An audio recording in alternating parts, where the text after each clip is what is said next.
Atomic Blonde, directed by David Leitch. He's the same guy who helped direct John Wick. He's also the awesome stunt coordinator on movies such as Fight Club, 300, V for Vendetta, and many more. With a good cast starring Charlize Theron, James McAvoy, Sophia Boutella, and John Goodman. So seeing the trailers, I was super pumped to watch this movie because it looked really awesome and a lot of action.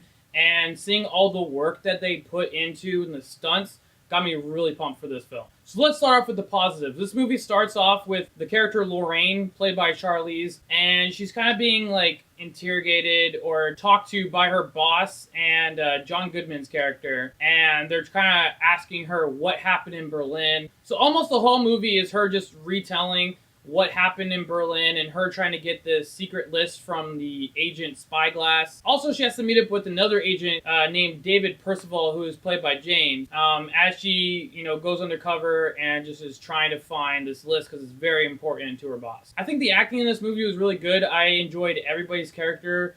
No one's character got on my nerves, so that's a good thing. The story was good. I liked this nice spy action movie. We don't get a lot of those nowadays. Sophia plays a French girl named Delphine, and as you see in the trailer, her and Charlize have a fun little scene in the movie, but I do like her character other than the, fun scene. But I did like the story. It's really interesting to, see all the stuff she had to go through in Berlin because in the room she is pretty beaten up, so you gotta kind of see what happened and why she got so beaten up. Speaking of getting beaten up, the action scenes did not disappoint. Obviously, the director being a stunt coordinator, the action scenes were on point.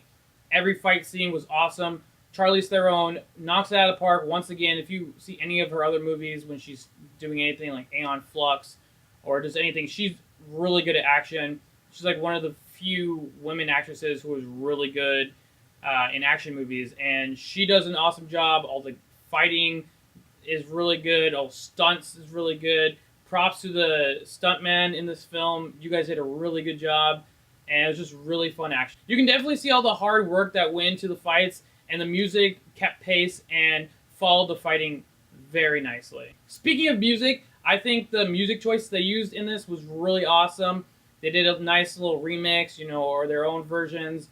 And I think it blended and flowed very nice with the film. It got loud when they're fighting or just other random parts in the movie. And I like the use of the music in this. I think it fit very well and for that time period. I really love the lighting in this movie, especially when you're in her apartment. The pinks and blues on her looks really nice. I just really love that color scheme. Also, there's a really good twist at the end of this movie, which I didn't see coming, which I liked a lot. So let's get into the negatives of this film. There wasn't much of it. Now, I don't know if that's due to pretty much every fight scene in this movie is in the trailer. Like, watch the trailer. I mean, don't watch the trailer, but if you watch the trailer, literally every big action scene in this movie is in the trailer. So, I don't know if I'm asking for more fight scenes because I felt like I already saw all these action scenes. So, it kind of goes hand in hand. Speaking of trailers, they really need to stop showing so much because the final fight scene in this movie is in the trailer, and it wasn't a surprise. Once you get to a certain part of the movie, you're like, okay, where's that fight scene? And it literally spoils it. I mean, the trailer spoils it for you.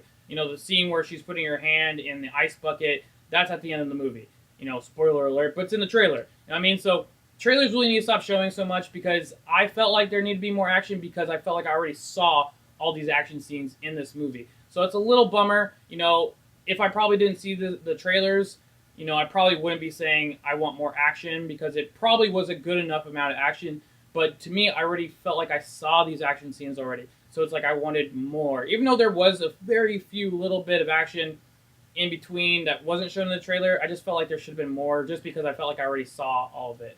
Also, for it being a rated R movie, not saying there wasn't a good amount of blood, but there was awkward times where they used it. It was like, there were some scenes where it was a good amount of blood. I'm like, cool, awesome. And then there's a scene where a guy gets shot in the head, literally no blood.